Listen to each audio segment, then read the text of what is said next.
Hermanos amados, como ustedes saben, hemos estado ya la semana pasada y esta es nuestra última semana que vamos a estar en nuestro estudio de la herejía del pelagianismo. Hemos estado viendo un contexto histórico, hemos estado viendo cómo de una u otra manera estas cosas influyen y a veces uno dice, ¿por qué ver algo que hace más de 17 siglos, estamos en el siglo XXI, y esto fue más o menos el siglo IV? ¿Por qué tenemos que ver cosas que están en la historia y no nos competen? Porque nos damos cuenta que aún estas herejías están en medio de la iglesia el día de hoy.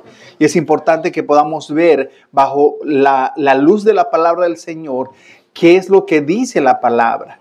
Hemos visto un contexto histórico y hemos visto de qué se trataba esto que se conoce como la herejía del pelagianismo. Y hemos visto dos puntos importantes y vamos a ver 2 puntos más ahora, pero vamos a extender todos los puntos viendo mucho en la palabra del Señor. Lo que hemos hecho la anterior semana es respaldar cualquier tipo de afirmación con la palabra del Señor. Y algo que quiero recalcar, y lo voy a decir al último de la misma manera, hermanos, esto que vamos a ver nosotros como iglesia, lo que nosotros creemos como iglesia, no es de parte de la iluminación de ciertos hombres conocedores de la Biblia, sino es la Biblia misma que se revela de esta manera. Es la misma Biblia que revela la voluntad de Dios en la salvación y la soberanía en todo de parte de Dios. Entonces, el primer punto que vimos la semana pasada, o el primer postulado que tenía Pelagio era con respecto a la negación del pecado original. Él decía que no existía el pecado original, que los hombres hemos sido creados en un estado neutro, que cuando venimos a este mundo no tenemos esa influencia a causa del pecado de Adán. Y hemos respaldado bíblicamente que eso está totalmente equivocado. También hemos visto como un segundo punto, hemos visto acerca del libre albedrío, y es un punto que es álgido, es un punto que en su momento y al día de hoy trae muchas preguntas. ¿Hasta qué punto el hombre tiene libre albedrío? ¿Y qué es realmente el libre albedrío? Y nosotros habíamos explicado que definitivamente el hombre tiene cierto libre albedrío. El hombre elige con quién casarse, el hombre puede elegir qué ropa vestir, qué comida comer, qué amigos tener, puede elegir muchísimas cosas. Pero cuando estamos hablando de un tema de salvación, yo ponía un ejemplo que puede no ser el ejemplo más representativo. Nosotros quisiéramos volar, pero ¿por qué no lo hacemos? Porque no tenemos la capacidad. Ahora, la Biblia, en las evidencias que tienen con respecto a la salvación, la Biblia primeramente dice, no hay quien busque a Dios, no hay uno solo. Por cuanto todos pecaron, todos, y eso habla de toda la humanidad, están destituidos de la gloria de Dios. Y hemos visto a través de la Biblia y las evidencias de que la palabra del Señor nos muestra que a menos que Dios mismo influya en la vida del hombre, el hombre jamás va a intentar buscar a Dios. Y cuando hablamos de intentar buscar a Dios, muchos pueden decir, pero no, yo estaba buscando a Dios. Hermano, hermana, muy posiblemente estabas buscando a Dios, pero no al Dios de la Biblia. Muy posiblemente estabas buscando ese Dios que te saque de los problemas, que te arregle el matrimonio, que te sane al familiar enfermo o cosas así. Pero a ese Dios al que nosotros no solo llamamos Salvador, sino llamamos Señor, el amo de nuestras vidas, ese es totalmente diferente. Entonces, hermanos, hemos visto esos 2 puntos y nos hemos apoyado en muchos versículos. Hoy no va a ser diferente, vamos a hablar de 2 puntos más, pero estos 2 puntos definitivamente van a estar respaldados por la palabra del Señor. Y al final, hermanos, quiero que veamos todo el conjunto, porque de una u otra manera estamos hablando de un tema básico y principal, que es la salvación. Cómo el hombre es influido por el pecado desde el inicio de la humanidad, desde Adán y Eva hasta nuestros días, y cómo Dios en su plan de salvación ha orquestado todo para que las cosas se den de esta manera. Entonces, hermanos, el tercer punto es que postula Pelagio es la gracia no es necesaria para la salvación. Pelagio afirmaba que la gracia era útil, mas no imprescindible.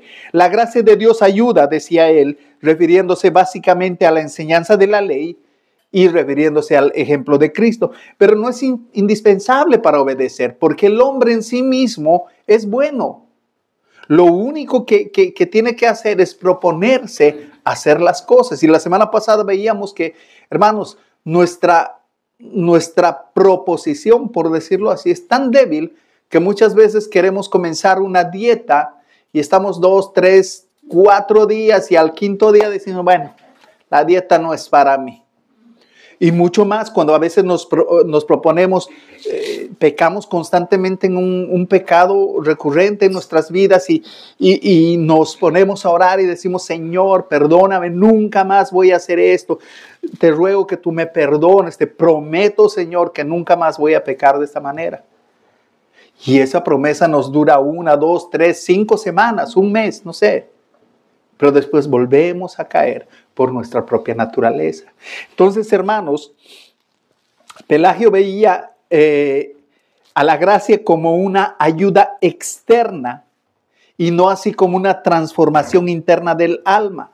Para Pelagio, dicen nuestros hermanos de Bait, dice, para Pelagio, la gracia, o lo que afirmaba como gracia, consistía más bien en el conocimiento de la voluntad de Dios en lugar de una operación interna del Espíritu Santo que cambia el corazón del hombre. En síntesis, Pelagio afirmaba que la gracia de Dios era importante, pero la entendía principalmente como la capacidad dada por Dios para obedecer sus mandamientos y seguir el ejemplo de Cristo. No la veía como una intervención divina que transformaba la naturaleza humana. Entonces, hermanos, esa era la perspectiva de Pelagio. La gracia, bueno, sí, la gracia es importante, pero no es esencial para creer en Dios, porque el hombre básicamente es bueno. Eso es lo que pensaba Pelagio. Y es lo que muchas veces nosotros vemos cuando hablamos con la gente, y lo decimos constantemente. La gente no se ve como mala. La gente siempre dice, cuando tú le predicas a Cristo, la gente dice, no, pero yo soy bueno. ¿Por qué? Porque yo puedo compararme con el vecino, con el amigo, con el familiar que está, y decimos, yo no soy como él. Yo soy bueno, soy buen padre, soy buen esposo, tengo mis cosas como todo el mundo. Esa es la perspectiva. Entonces la perspectiva de Pelagio era, nosotros somos buenos, necesitamos sí la gracia, pero no es tan indispensable. Nosotros podemos hacerlo por nosotros mismos. Ahora, la respuesta que a nosotros nos interesa es, ¿qué dice la Biblia? ¿Qué dice la Biblia acerca de la gracia en la salvación? Y nos dice básicamente que la gracia es dada por Dios por medio de la fe, porque por gracia sois salvos. Ahora, ¿qué quiere decir esto? Por gracia, por un regalo, sois salvos. No han ganado esto por medio de la fe. Y esto no es de vosotros, pues es don de Dios, no por obras, para que nadie se gloríe. Efesios 2, 8 y 9. Ahora, también nos dice que desde la caída de Adán y Eva en el jardín del Edén, cada persona nace con un pecado heredado, nace contaminado con ese pecado. Esta mañana, mientras venía en el carro, hablábamos con nuestra hermana Milagros.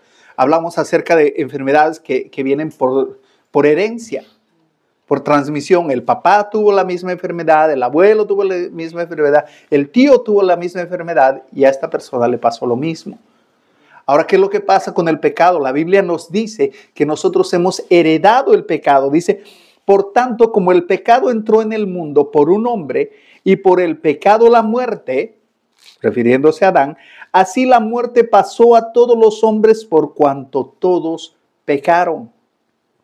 ¿Qué es lo que pasa? El pecado nos separa de Dios y el pecado destina a cada persona a la separación eterna de Dios. No podemos estar con Dios mientras el pecado viva en nosotros. Y es más, lo condena al infierno.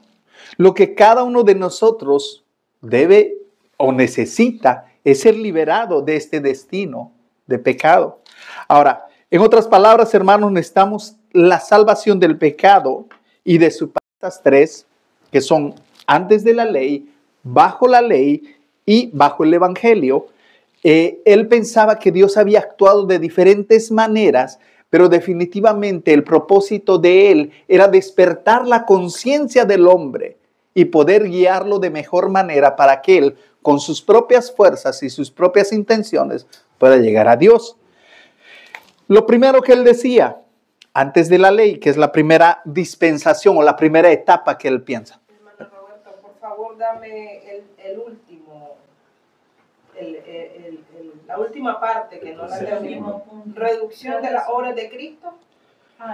Reducción a algo moral.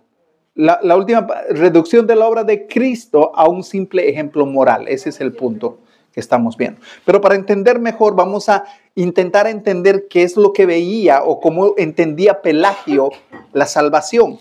El primero decía, en la primera dispensación o en la primera etapa se encuentra la etapa de antes de la ley. En esta etapa Pelagio enseñaba que el ser humano fue creado bueno, como lo vimos, y sin pecado, y tenía la capacidad natural de hacer el bien por medio de su libre albedrío. Él podía elegir hacer el bien.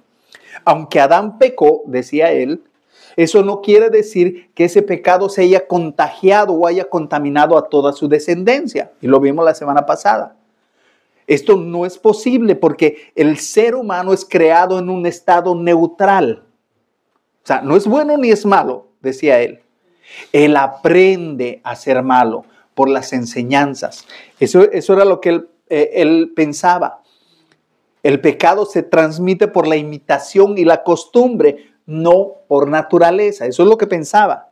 Algunos hombres pudieron romper el poder de este hábito del pecado y de vivir de una manera justa, decía Pelagio. Y la semana pasada yo les ponía el ejemplo de Enoc. Él decía, Enoc, por ejemplo, es el buen ejemplo de lo que yo estoy diciendo. Y por ejemplo, nosotros leemos acerca de Enoc, que no leemos gran cosa. En Génesis 5:24 dice, y caminó él con Dios. Caminó con Dios. ¿Qué quiere decir? Él decía, Enoc no murió. ¿Por qué? Porque la Biblia misma dice que él caminó con Dios. Él pudo romper esa maldición del pecado y por su propia intención llegar a Dios. Por eso no murió. Ahora, la segunda dispensación o la segunda etapa es durante y después de la ley de Moisés. Durante y después de la ley de Moisés. Esta segunda dispensación, decía Pelagio, fue dada como una ayuda adicional. La ley de Dios fue dada como una ayuda adicional al hombre, porque Dios se dio cuenta que sin la ley el hombre seguía pecando y le era imposible llegar a Dios. Pero Dios mandó la ley para que el hombre pudiera tener una guía de parte de Dios. Pelagio decía, la ley ceremonial no es tan importante, porque esa no nos compete a nosotros, pero sí la ley moral, porque esto le permite al hombre vivir según la voluntad de Dios. Ahora, para él la ley moral o la ley mosaica funcionaba como un tipo de gracia, ya que mostraba claramente lo que le agradaba a Dios. O sea, Dios había ocultado su voluntad antes de la ley, pero cuando dio la ley, dijo, esta es mi voluntad, esto es lo que quiero que hagan. Y él toma ciertos pasajes como los que el Señor le dice al pueblo de Israel. Dice, por ejemplo, le dice a Israel, si obedeces mis mandamientos, yo te voy a bendecir. Y es por eso que es condicional para el hombre. Y es por eso que el hombre tiene la libertad de hacer o dejar de hacer. Pero nosotros definitivamente tenemos la capacidad de poder llegar a Dios por nuestros propios medios. Eso era lo que decía Pelagio. Ahora vamos a responder a todo esto, hermanos, posteriormente. La tercera cosa o la tercera etapa o dispensación que él tenía en su mente era la ley de Cristo, la ley del Evangelio, que viene posteriormente a lo que es la ley de Moisés. Debido a que la ley mosaica no fue suficiente para frenar el pecado del hombre, ¿qué es lo que hizo Dios?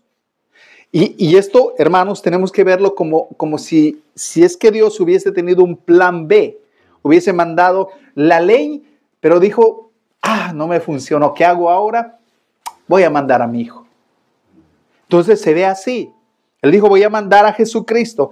Y Pelagio afirmaba que Cristo es el modelo perfecto del hombre justo que vivió sin pecado. Él aceptaba que vivió sin pecado y demostró, dice él, que se puede obedecer a Dios. Ahora, algo que Pelagio no pudo considerar jamás es el hecho de que Jesucristo no fue simplemente un buen ejemplo. No fue alguien que vino a mostrarnos cómo hacer las cosas y dijo, así se hace, y se fue.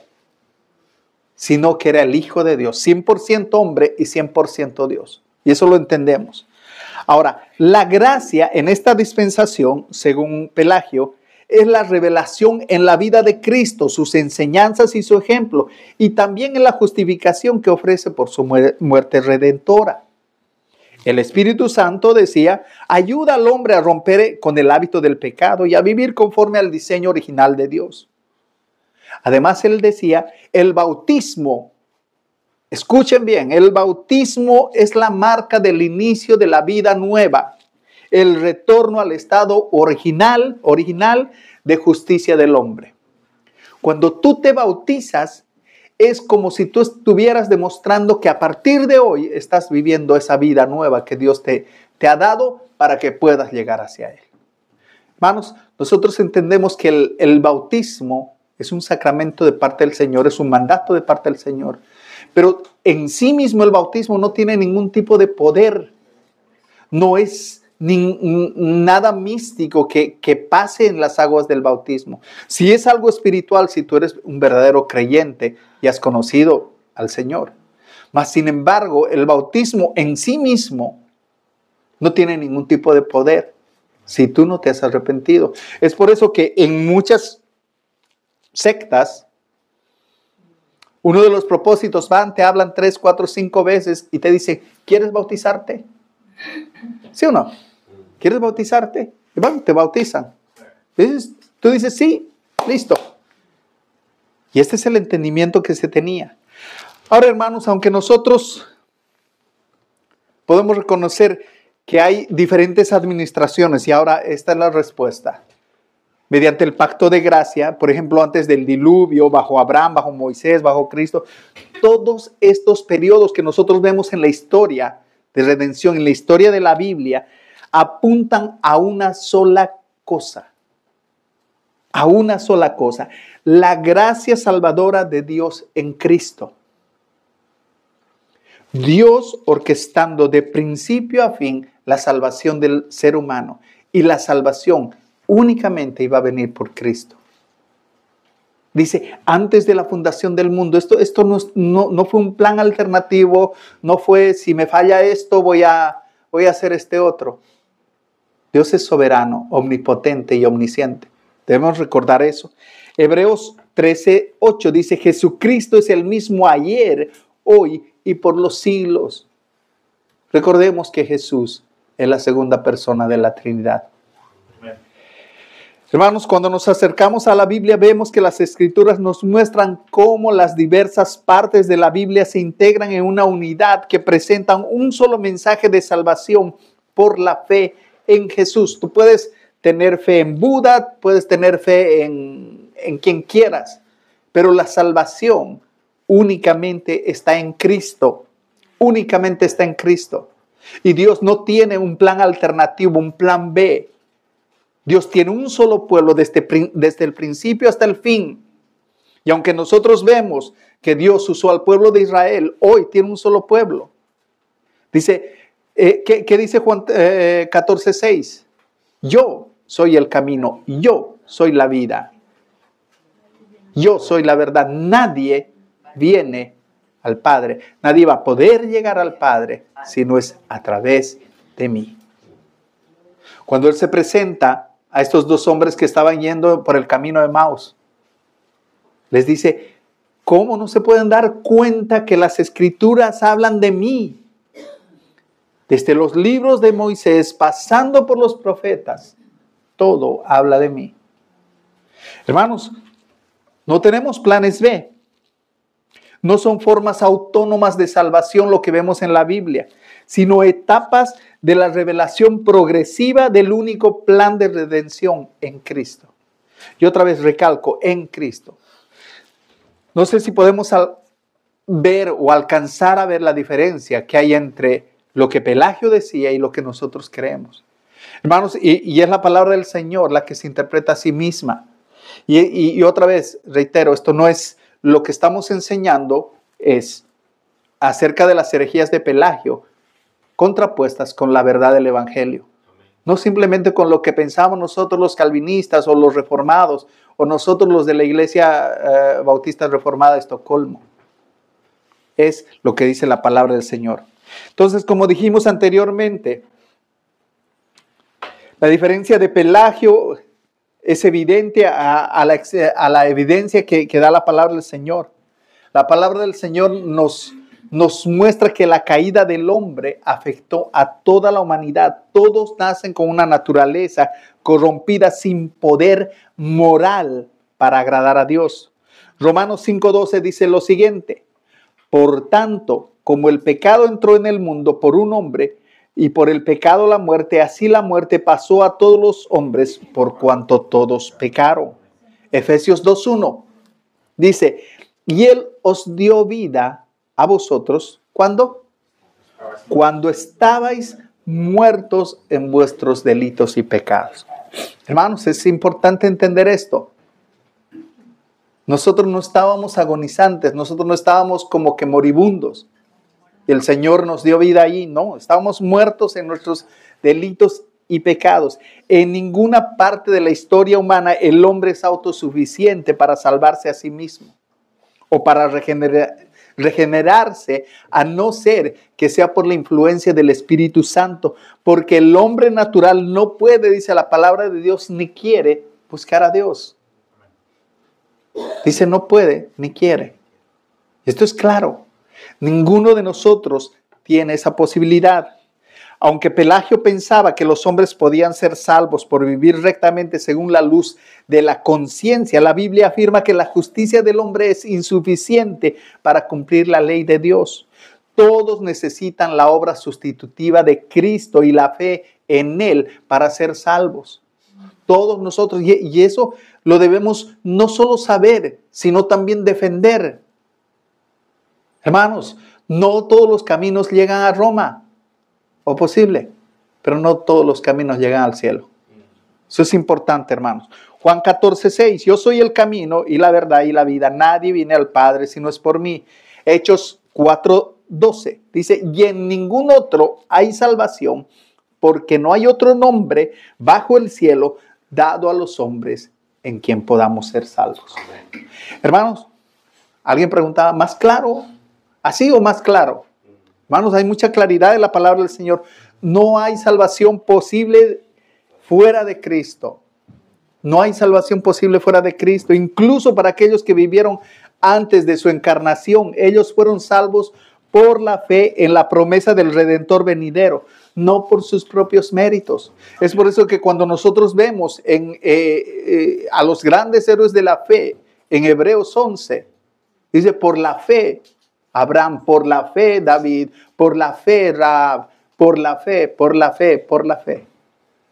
Hermanos, nosotros miramos la obra consumada de Cristo hacia atrás.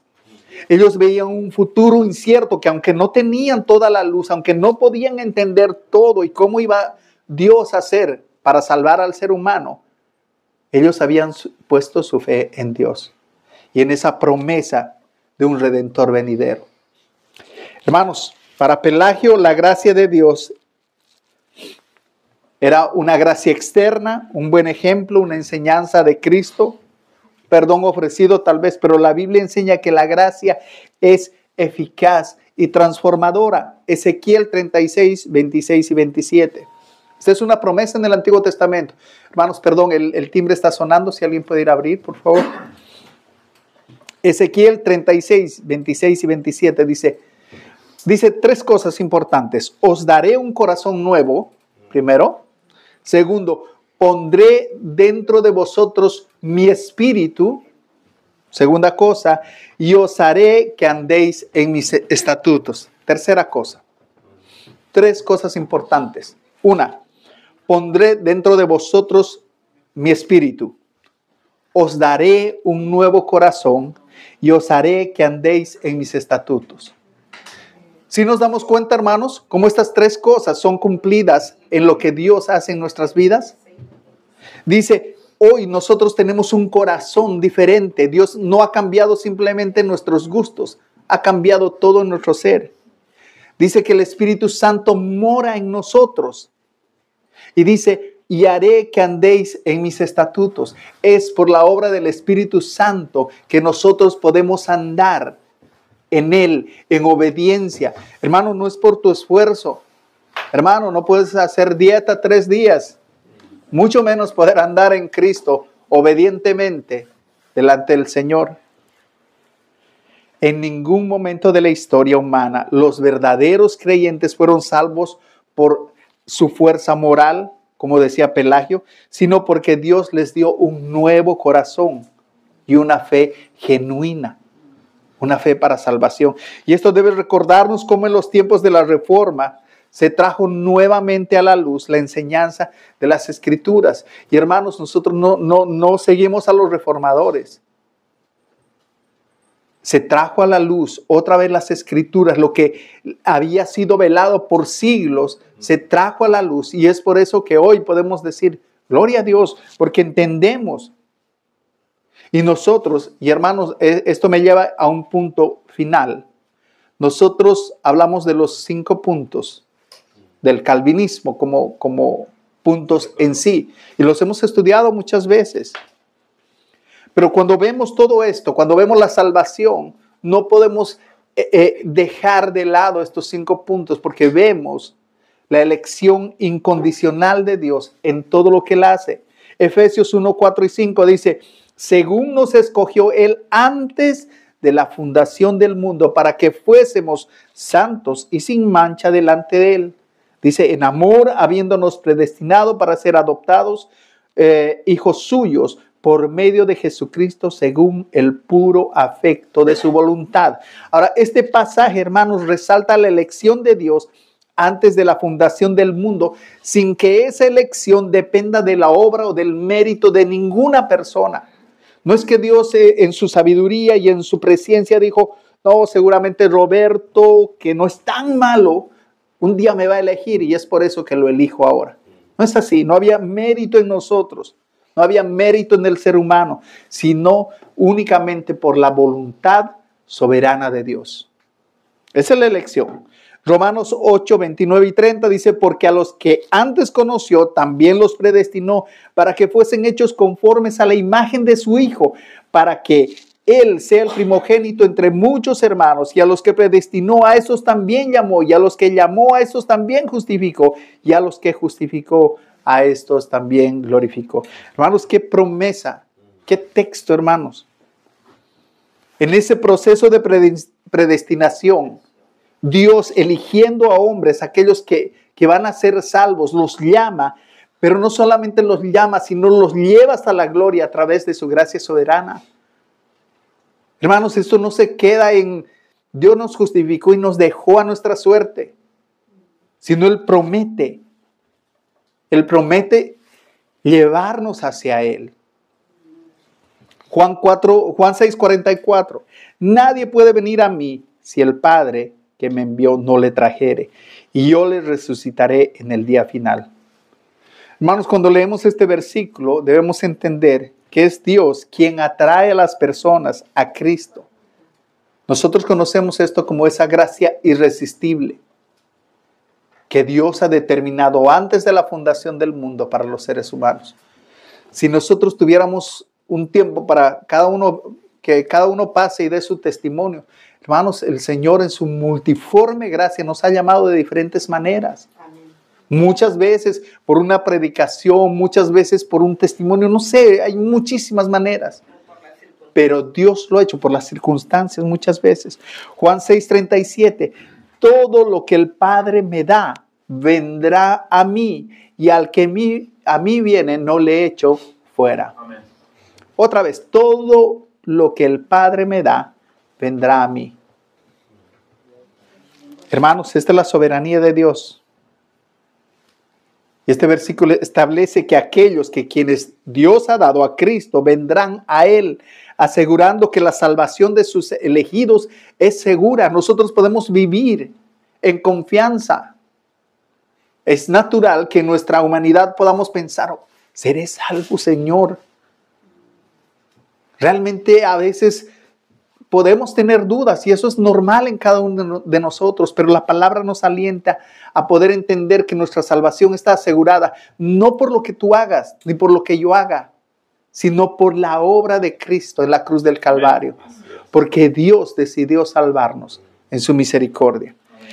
Hechos 13:48, y los gentiles oyendo esto se regocijaron y glorificaban la palabra del Señor. Y algo interesante de este versículo dice, y creyeron todos los que estaban ordenados para vida eterna.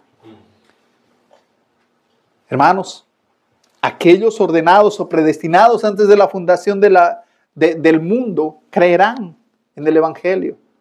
El Señor Jesús dice, de todos los que me has dado yo no he perdido a ninguno.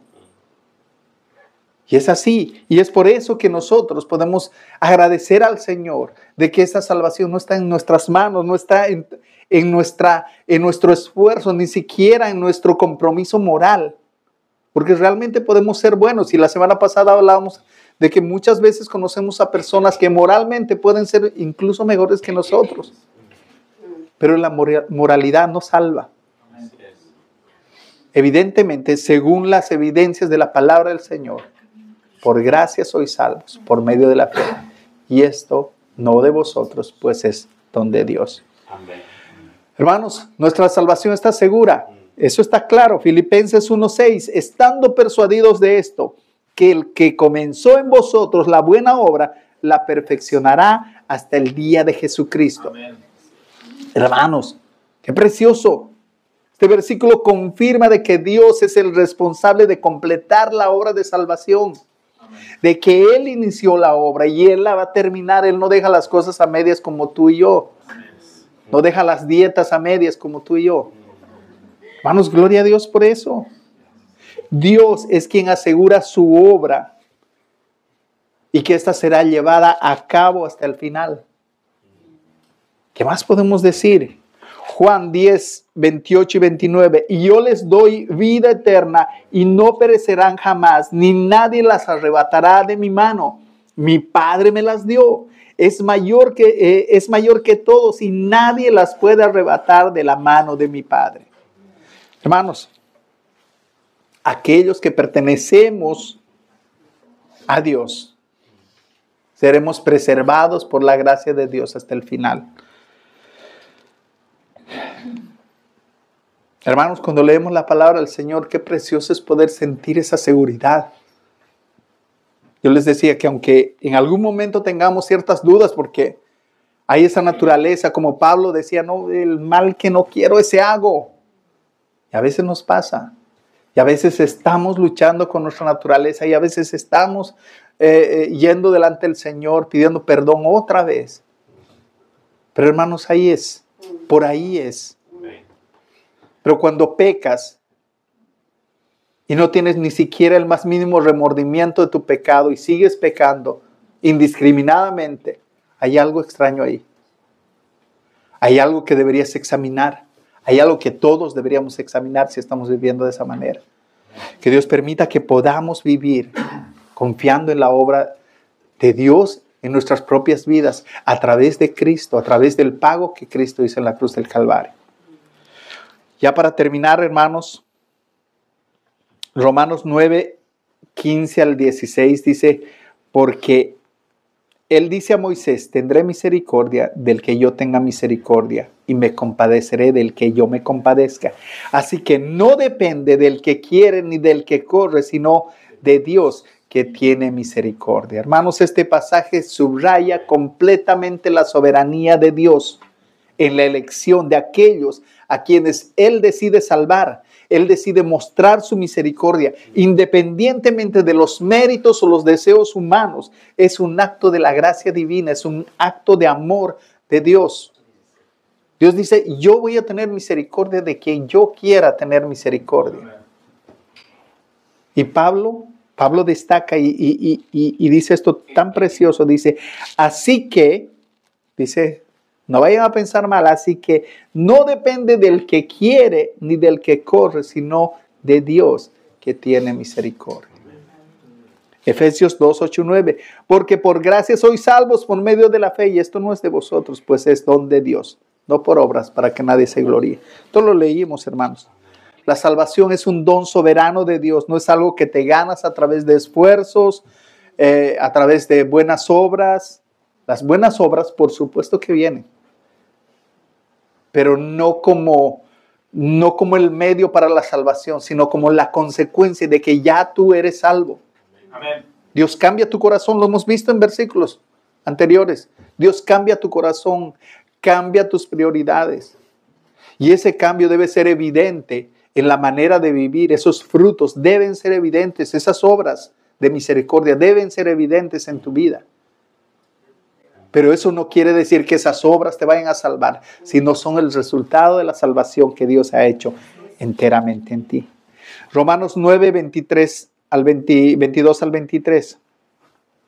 ¿Y qué? Dice, si Dios, queriendo mostrar su ira y hace notoria su potencia, soportó con mucha paciencia los vasos de ira preparados para la destrucción, y para hacer notoria la riqueza de su gloria, los vasos de misericordia que Él preparó de antemano para la gloria.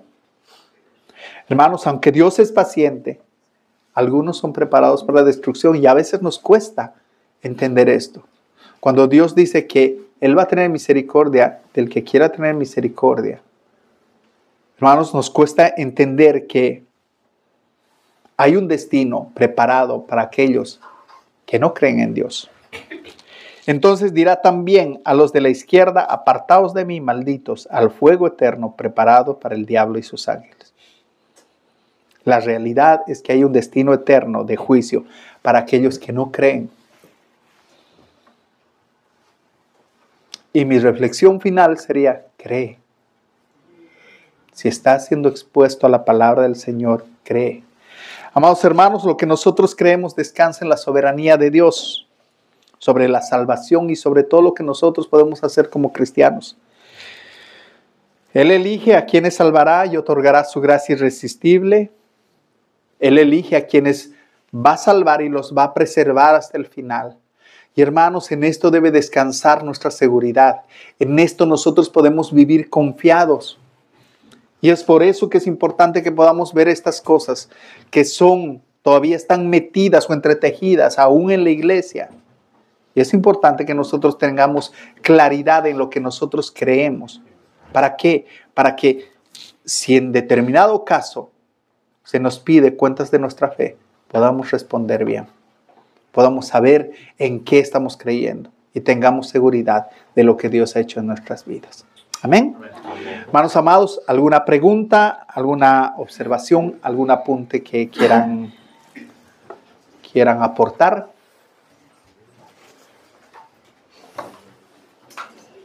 O como dice el pastor Daniel, les amplié la duda y están más con interrogantes que con... Me amplió la duda, hermano. amplié la duda. Es broma. No, buenos días, hermanos. La verdad